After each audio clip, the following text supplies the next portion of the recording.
Bem-vindos a mais um podcast do Mulher Colo e Café. Eu sou a Ingrid Dantas, mãe de duas, Eu sou Patrícia Duarte, mãe de dois.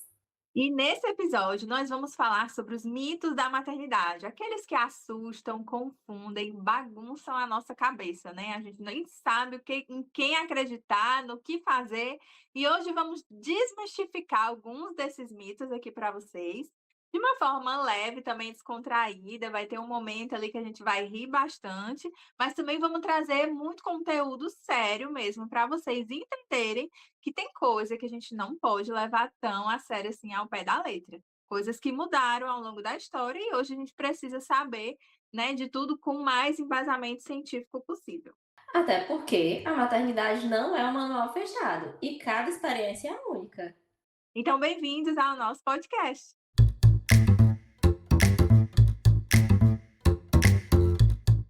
Bem, vamos falar agora um pouquinho de história. Desde as sociedades antigas até a Idade Média, a maternidade era vista muito mais como uma função biológica, né? A mulher, ela era vista mesmo para reprodução.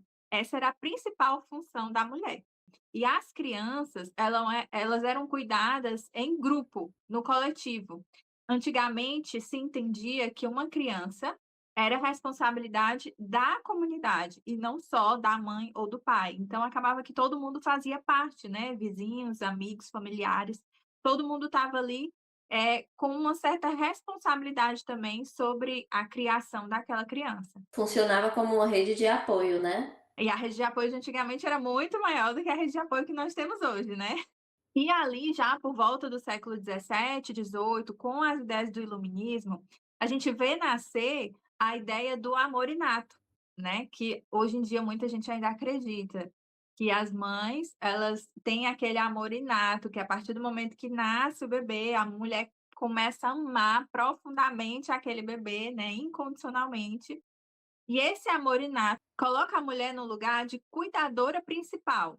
Então, a sua principal responsabilidade, a maior responsabilidade da mulher naquele tempo, era de cuidar da formação moral daquela criança. Como o amor inato havia nascido, então ela era a principal encarregada. Os pais ficavam mais no cuidado externo da casa, né? De prover, de trabalhar. E as mulheres não, as mulheres eram realmente as principais cuidadoras do lar e da formação moral daquela criança. Já começa a diminuir um pouco ali a ideia do coletivo, né? Acaba ficando tudo em cima da mulher. E aí a gente vai observando essa evolução da maternidade ao longo do tempo, e o que que a gente pode perceber, né, hoje, Paty, do que mudou e do que ficou de lá para cá, com base ali nessa história, até mais ou menos ali o século 17, 18. O que a gente vê, né, que continua, são esses mitos que foram se perpetuando aí ao longo da história, né? Aquele que Uhum. diz que a mãe é perfeita, toda mãe é perfeita, que amamentar é fácil para todo mundo, que você vai se sentir completa depois que o filho nasce, e aquele que dizia que as mulheres davam conta de 15 filhos, da casa inteira, né? E estava tudo certo, e a mulher conseguia ali dar conta de tudo e Uhum. equilibrar tudo, né? Sim, eu acho que vem essa sobrecarga, né, do amor inato que nasceu ali naquele período, eu acho que se mantém até hoje através desses mitos, né, que a gente conhece aí como a mãe perfeita, a mãe que dá conta de tudo, a mãe que não reclama, a mãe que acha que tem mesmo sabendo que não é verdade, tem que pregar que é fácil, que é bom, que é maravilhoso, que amamentar não dói, que é tudo, né, natural. E é engraçado que esses tipos de mitos que se perpetuaram até hoje, a gente vê ali um pouquinho de transformação ao longo da história, ali no século XIX, a maternidade passa a ser idealizada como uma vocação natural, né, ligada ao sacrifício, à doação extrema da mulher. E só depois, no século XX para o século XXI, é que a gente vê grandes transformações, principalmente com os movimentos feministas, né, do eu posso ser o que eu quiser, eu não necessariamente nasci para ser mãe, eu posso ser outras coisas. Os vários perfis de família que nós já vemos hoje em dia, então só depois é que se transformou ali, o poder feminino realmente engajou ali na história e disse: "Olha, minha única função não é a reprodução, eu posso ser outras coisas", né. Mas ainda assim, a raiz disso ficou, né, Paty? Eu acredito que a raiz disso tudo, dessa mulher que dá conta de tudo, dessa mulher que mesmo que não seja mãe, ela dá conta de todas as outras coisas com excelência, né, com majestade, e ela tá ali sempre inteira, sempre nunca reclama, nunca sente dor, tá sempre forte. E eu acho que isso é um peso que nós carregamos até hoje, né, como mulheres. Vem ao longo da história, através da maternidade, mas acabou se enraizando em vários outros aspectos da nossa vida. E aí a gente vê muito essa questão, né, que nem é 8 nem é 80, né, tudo é o Isso. equilíbrio. A gente sim tem essa função, né, da maternidade, que é uma perfeição mesmo, é bonito, né, é natural da mulher gerar uma vida, né, mas a gente também entender que não devemos carregar esse peso de ser perfeitas na maternidade, porque Uhum, nós temos as outras funções e ok, isso é natural, né? Nós somos uhum. profissionais, nós cuidamos da nossa casa, nós somos esposas. A mulher foi desenhada realmente para ser essas várias funções, né? E isso não pode se transformar nessa sobrecarga da mulher que ela tem que dar conta de todas essas funções, né? Sim, Não. eu não posso descansar, né, eu tenho tantas responsabilidades que eu não me permito parar, descansar. Eu não me permito sentir outras coisas além de estar forte e inteira o tempo todo, É. né. E quantas de vocês não já ouviram um conselho que parecia mais a pressão do que uma própria ajuda, hein? É verdade, né. E quantas de nós já não sentimos aquela pressão também de nunca poder adoecer, né, Paty? A gente estava falando de semana passada, que a gente não podia descansar, não podia adoecer, não podia a família toda adoece, a gente não pode adoecer, a gente fica com febre um dia, no outro dia tá lá em pé, leva o menino pra escola, trabalhando, arrumando a casa, fazendo tudo, porque se a gente para, tudo para. A casa para, a família para, né. Então eu acho que a gente carrega mesmo, não só recebe isso externamente, mas eu acho que nós nos cobramos muito e carregamos essa sobrecarga de eu não posso parar, eu não posso descansar, porque senão minha família, o mundo todo para ao meu redor, nada funciona. E aí, quantas de nós, né, gente, não teve que engolir o choro, aguentar o cansaço, né, sem ter um suporte emocional para tudo isso, né? Isso é muito forte na mulher, de ter que engolir tudo isso, de ter que representar essa força, não poder desabar. E quantas de nós realmente já se sentiu efetivamente completa, 100% completa, realizada depois dos filhos, ou só por causa deles, né. Essa ideia do amor inato trouxe para nós também uma responsabilidade de sentir algo que não se sente necessariamente, porque a gente não se realiza só através dos filhos, gente. Os filhos são realmente uma das maiores realizações das nossas vidas enquanto mães, é aonde a gente mais se transforma, é através da maternidade. Mas essa transformação também é interna, também é minha, para mim, é pessoal, não tem a ver com o outro. Eu tô criando outra vida, sim, mas eu também estou me transformando enquanto mulher, enquanto pessoa. Então, essa ideia do quando os filhos nascem, você vai se sentir realizada, né, completa, tudo vai fazer sentido na sua vida, é tudo mito, sabe, porque se a gente for falar a verdade aqui, eu acho que esse podcast, ele nasceu para isso, né, Paty, pra gente falar a verdade abertamente, quebrar os paradigmas, sem culpa, e eu acho que se você conseguir ser sincera, de verdade, com você mesma, se olhar no espelho, você vai conseguir dizer que você não é 100% realizada só através da maternidade, ou nem por ela. Talvez ela seja a sua maior dor hoje em dia. Talvez você não tenha apoio, talvez você não tenha ninguém para compartilhar toda essa carga que você carrega sozinha, e não dá para se sentir realizada com uma maternidade tão sobrecarregada assim. Sem você ter tempo para você, sem nenhum suporte emocional, como a Paty falou. Então essa ideia de que os filhos nos completam, nos realizam 100% é tudo mito, né, gente? Como o nosso próprio podcast diz, nós somos muito mais do que mães, nem só de mãe vive a mulher. E eu acredito sim que a mulher ela pode se realizar através de vários outros papéis que ela exerce não só na maternidade. Pode ser que a maternidade também faça parte disso para você, né, que seja realmente a maior transformação da sua vida, como pode ser que não. E tá tudo bem, também que ela não faça parte dessa realização, desse se sentir completa, também tá tudo bem, porque nós somos tantas outras coisas, existimos de várias outras formas, que podem também nos dar esse sentimento de realização e de completude, né.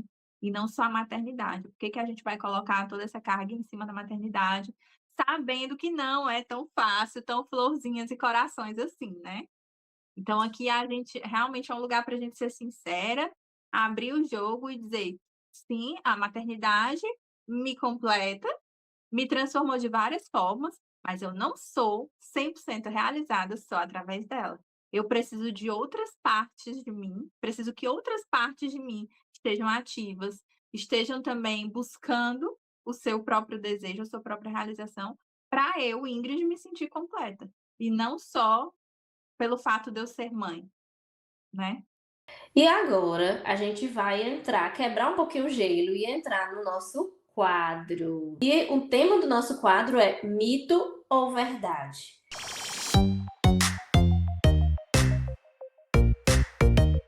Eu vou fazer aqui algumas perguntas, a gente separou aqui algumas perguntas e a Ingrid vai responder aí se é mito ou verdade, tá? E por favor, interajam com a gente, escrevam aí nos comentários o que vocês acham, né? Se é mito, se é verdade. Fiquem à vontade, porque o nosso podcast é sobre isso, tá? É a gente trazer o tema, falar a real sobre a maternidade e sem ficar se culpando por isso. E a primeira afirmação é: cortar o cabelo do bebê faz o cabelo do bebê crescer mais forte. Não, né, gente, mito. Ele pode até ficar mais fofinho, mas no fundo é a genética que manda, isso é mito. Segunda afirmação: toda criança precisa dormir a noite inteira desde cedo. Não, gente, cada fase existe uma necessidade diferente de sono para aquele bebê. Então, quando é recém-nascido, vai dormir mais e vai acordar mais tempo também, né, com mais frequência, é normal. E aí vai crescendo e a necessidade de sono desse bebê vai se adaptando conforme a sua idade. Os bebês não vão nascer prontinhos, igual um robô programado, já dormir na noite toda para você descansar, não, esqueça. Que a minha tem 1 ano e 3 meses, até hoje eu não durmo. É isso, vai variar muito da rotina do bebê, né? De família para família, enfim, Sim, do próprio bebê. do próprio bebê. Essa questão do sono, nós precisamos gravar um episódio só sobre isso. E a terceira afirmação é: mães que trabalham fora amam tanto os seus filhos quanto as mães que ficam em casa. Com certeza, essa é a verdade verdadeira. Pelo amor de Deus, esqueçam essa história de que as mães que ficam em casa amam mais os seus filhos, se dedicam mais do que as mães que trabalham fora. A gente não está aqui para julgar a realidade de cada família. A gente tem que entender que cada família vai ter uma necessidade. Cada mulher vai ter a sua necessidade também. Então, não é porque a mulher decidiu trabalhar fora ou precisou trabalhar fora que ela vai amar menos o seu filho. Pelo contrário, o vínculo, ele não se forma em quantidade de tempo, né? Mas em qualidade de tempo. Qual a qualidade do tempo que você está dando para o seu filho, independente seja 1, 2 horas por dia ou um dia inteiro. É isso que vai contar no final. A quarta afirmação é: o leite pode ser fraco e não sustentar a fome da criança. Mito, muito mito. Pelo amor de Deus, eu escuto tanto isso, gente. E tem muitas mães que acreditam nisso até hoje. Não conseguiram amamentar justamente por causa desse mito. Incrível, com tanta informação que a gente tem hoje em dia, ainda existem mulheres e profissionais que orientam as mães dessa forma. Qualquer falha ali, qualquer problema, já toma fórmula. Você quer dizer que o bebê tá chorando? Toma fórmula, tudo é fórmula. Mistura a fórmula com leite materno e vai alternando, não sei o quê. Tudo isso atrapalha a amamentação, gente. Quanto mais o bebê mama, mais a mãe produz. E o leite materno, ele é adaptado e produzido de acordo com a necessidade daquele bebê. Se você pegar um bebê no período ali em que ele está doente, se você for verificar o leite materno daquela mãe, no período em que a mãe estava amamentando, antes do bebê ficar doente e no período que o bebê está doente, O período que o bebê está doente, aquele leite vai estar bem mais amarelado, mais espesso e com muito mais anticorpos, muito mais nutrientes do que quando o bebê está saudável. Porque o nosso corpo ele está intrinsecamente ligado ao corpo do bebê. E é através da amamentação constante e principalmente da livre demanda é que o corpo entende as necessidades daquele serzinho e vai produzindo conforme a necessidade daquela criança. Então, não existe leite fraco, não existe insuficiência na amamentação, tá? É uma questão de livre demanda, de paciência, porque sim, exige paciência, exige uma pega correta para que a sua produção fique adequada àquele bebê. E é normal, gente, no início, o bebê mamar mais. A minha primeira filha tinha períodos em que ela mamava a cada 20 minutos. Era assim, eu não vivia, sabe? Eu não levantava para nada. Eu só amamentava. Ia no banheiro, voltava, a criança acordou de novo, tinha que amamentar. Mas eram períodos, não era, né, eterno, para sempre. Não durou longos anos, não. Eram principalmente ali os primeiros 3 meses, é normal o bebê mamar muito. E às vezes ele mama, quando é daqui a 10, 20 minutos tá chorando. Ah, é fome. Sim, é fome. Mas nem sempre vai ser fome de verdade. Às vezes é necessidade de colo, de carinho, de contato. O bebê mama por vários focos, né? Com várias necessidades diferentes. E eu vejo pessoas pensando, será que eu devo incluir a fórmula? Porque meu bebê tem 18 dias ou 18 semanas, que também ainda é muito novo, e tá mamando muito, e tá sempre chorando como se estivesse com fome. Gente, o bebê pode estar com fome, mas não necessariamente porque o seu leite é fraco, mas porque ele tem um estômago pequenininho e vai mamando de pouquinho em pouquinho. E às vezes ele até faz isso para precisar voltar para o seu colo mais rápido, né? Existe essa necessidade também. Então isso é mito, muito mito, mais do que mito. Pelo amor de Deus, não acredita nisso. Amamente, livre demanda, que vai dar tudo certo. Aproveitando o gancho, a quinta afirmação é: o choro do bebê sempre vai ser de fome ou fralda suja. Ai, não. Aí entra justamente o que eu acabei de falar aqui no quesito da amamentação, né? O bebê, ele chora. O bebê Levi tá chorando agora, gente. E aí agora a Paty voltou, né? Consegui acalmar o bebê dela. É justamente isso. O bebê chora, às vezes, por necessidade de contato, gente. Nós somos seres humanos. Nós nascemos para o contato, tá? Nunca esqueça disso. Essa ideia de deixar o bebê sozinho chorando, pelo amor de Deus, não faça isso. Porque nós, seres humanos, nascemos para o contato. E sim, isso é mito, o bebê não chora só por fome ou fralda suja, né? Ele chora também por necessidade de contato, de carinho, de cheiro, de toque de pele a pele. Às vezes está mais enjoado, enfim, está com uma dor que a gente desconhece. Então, existem sim outros motivos. E o principal é o contato. Sexta afirmação: mãe que sente raiva do filho é uma mãe ruim. Falamos muito sobre isso, né? Foi. A gente já falou sobre isso em outros episódios, né, Paty? Isso é muito mito, tá? Todas as emoções fazem parte do ser humano, tá? Agora, o que você faz com essa emoção é o que vai diferenciar toda a cena, né? A situação em si. É normal a gente ter raiva, é normal a gente ter alegria, frustração, tristeza, enfim, tudo isso. Não é errado você se sentir triste com o seu filho ou com raiva do seu filho. Você não pode, claro, descontar nele uma emoção que é sua. Mas se é algo que você está sentindo por uma situação, por um estresse, por um dia mais caótico, tá tudo bem. Tá tudo bem. Aceitar que você é humana e que você pode sentir aquilo e respirar fundo, trabalhar o seu emocional para não descarregar a sua emoção naquela criança, vai fazer diferença. Vai fazer diferença até tanto para você como para o desenvolvimento daquela criança, porque ela vai ver você se controlando e vai aprender a se controlar também. A sétima afirmação: dormir quando o bebê dorme é a solução. Quando dá, né? Quando dá. Às vezes dá, às vezes não dá. Então, assim, não é necessariamente um mito, é uma verdade. A gente tem que dormir quando o bebê dorme.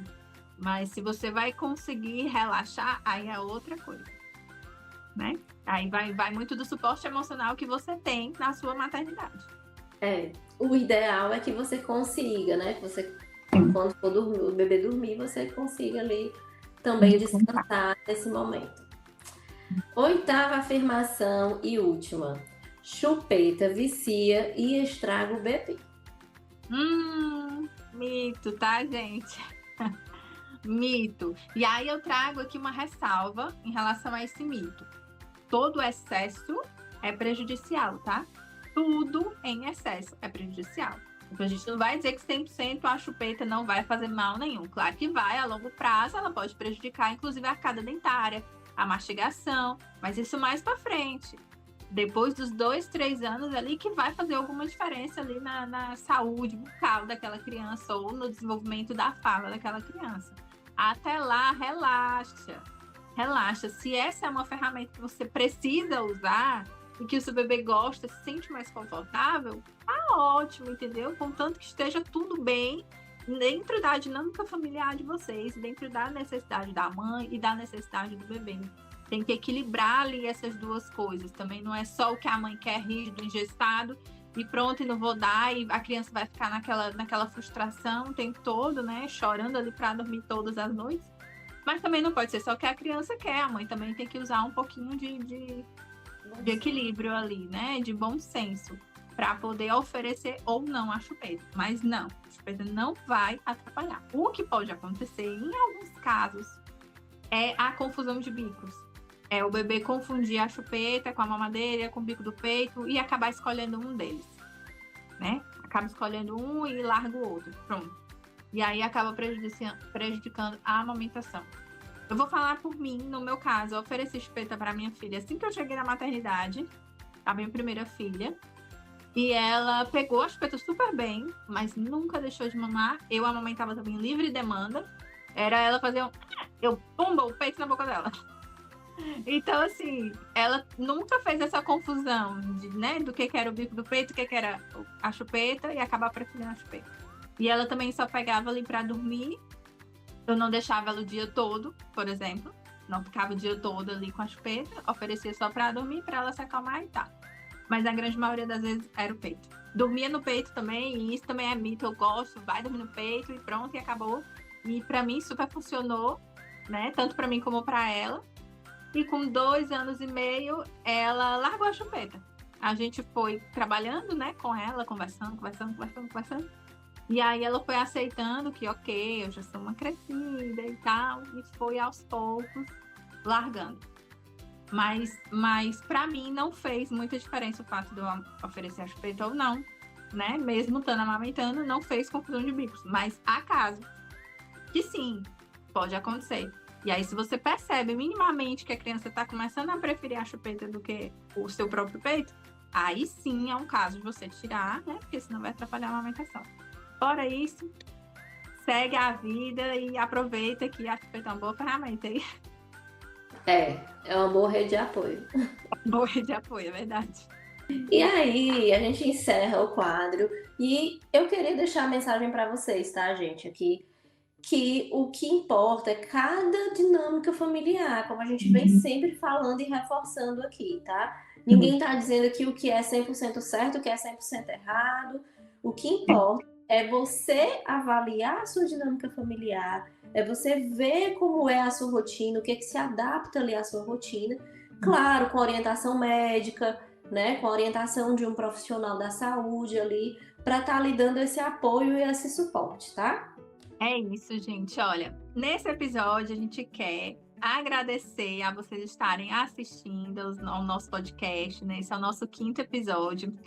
Já estamos virando o ano 2025 para 2026, então boas festas, um bom ano para todos nós. A gente se vê agora em 2026 com novidades aqui no canal. Vamos gravar uns episódios ali bem divertidos para vocês, agora já no início do ano. E o podcast continua, tá? Então, compartilha com as amigas, marca a gente nas redes sociais, entra lá no Instagram, Rede Colos Mãe, para acompanhar todas as novidades e manda para todas as mamães que vocês acham que precisa também dessa pausa entre amigas. Boas festas e feliz 2026. Feliz 2026. Tchau, tchau, pessoal. Tchau.